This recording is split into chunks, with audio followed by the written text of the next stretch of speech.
Hi, I'm Paul Sage, Hi, I'm Nick Conkle. Hi, I'm Dan Crenshaw. and we're here to talk about the group gameplay in Tamriel.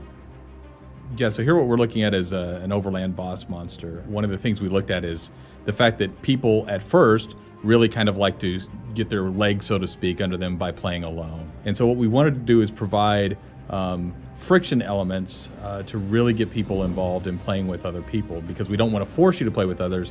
We want to give you encouragement. So we opened up here with Sorcerer's Crystal Shard, kind of stunned the guy right off. I'm the healer there, just went into lightning form, we'll do it again, yeah. So that's going to reduce my damage, so I usually pop that when the boss has turned to target me. You see me blocking there as he unleashed his AoE.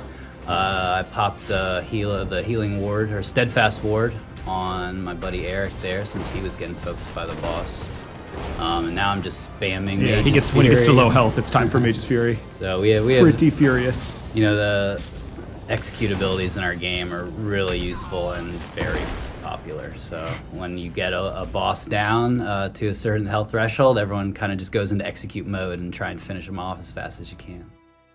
This is trying to find a group member, and the fact that we don't want you to. We want to make sure that the world is big, and therefore we put lots of exploration points. But we don't want to artificially keep you from people by making it to where it takes an hour to get to somebody. So we have fast travel mechanisms where you can use either these way shrines, which is what you're seeing here, or if you're actually in the group, you can teleport to that nearest group member, which may put you at a way shrine just because we have to put a safe place. But the idea is to get you with your group members as fast as possible. Yeah, and being able to just pop open your map, click on that way shrine, and instantly teleport there anywhere that you've already discovered. It's really nice. And this is a Dark Anchor encounter. Yeah, anytime you see something like this out in the world and hey, there's 6 guys there and they're performing some sort of super ritual and I'm pretty sure something terrible is going to happen after that, you want to be able to quickly get a friend to come with you because you're not going to be able to take that out by yourself probably. That guy's going to be fine. Trust me, guys. I don't think he's going to be fine at all. It's going to be great. He's floating in midair. Yeah. Yeah, so he got sacrificed and in his place, bad things. I think one of the funniest things about Dark Anchor, he's going to be fine too.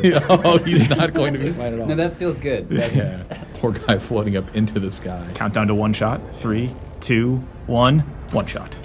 There's nothing wrong with sneaking up with a bow. P.S. That guy was dead. 1 shot. Give him the AoEs. The idea is that Molag Bal, who's this a Daedric prince, is trying to pull the world, which is called Nirn, into his realm of Cold Harbor, and basically make it a bad time for everybody. So this is one of those anchor points, and that's why you see all of his minions spawning in. These Daedra are trying to prepare the way for him to bring Nirn into Cold Harbor. This Dark Anchor's not given up easily. I think we're pretty well positioned here to make sure that we can.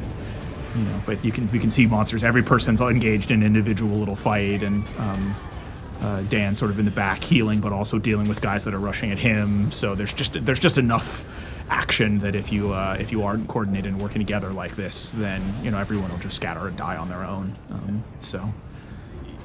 Dark Anchor's really started to take off when we introduced the mechanics of the switches there, or the pinions that you have to release, and you have to decide, okay, which one of us is going to go stop fighting the monsters to go run over and hit the pinions. It just added, a few more interesting decision points in the gameplay there. Yeah, I really like the feel of it versus how it used to feel more like an arena, a game style, and this is more like Bal's trying to defend himself, throwing everything he's got at you, and you sort of have to just deal with all the problems, and they're just coming constantly.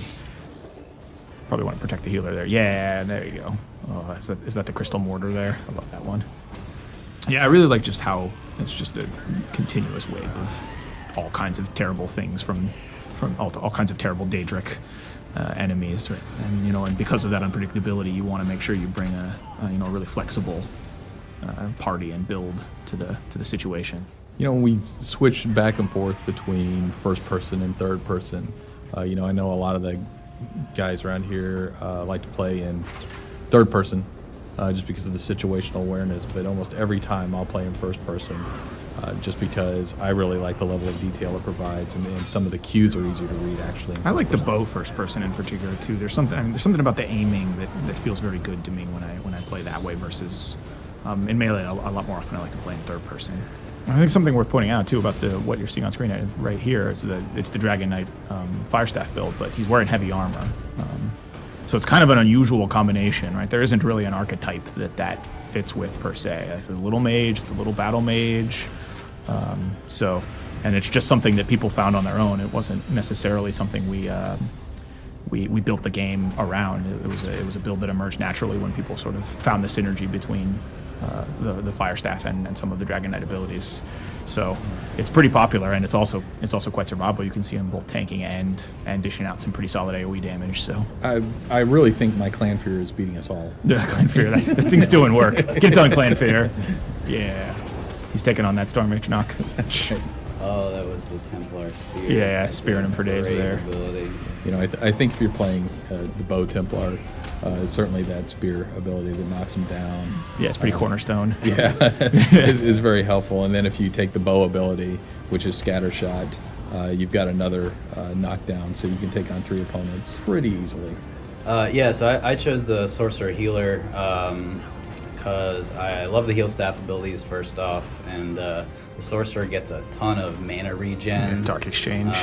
Yeah, and the Dark Exchange ability, which basically lets me sacrifice stamina, which as a healer I'm not using a whole lot, Right. to regen both health and mana. So Yeah. just awesome all around. Well, speaking of sacrifices, we Yeah. have this have this going on. You know, for practice being illegal, Daedric worship sure does play a Yeah, lot. it's awfully prevalent. This is a harvester. You can see that there's a little orb on the side of your screen there that just got exploded. That will gradually restore health if you don't stop it from getting to the harvester. That's sort of how you take her down. And there's 4 of them that spawn, and you have to take them out before they get to her. Ooh, nice dodge. Yeah, that was a pretty sweet dodge roll. I think a harvester is actually one of our unique Daedra for Elder Scrolls Online, correct? Yeah, I think so. Take that harvester. Yeah.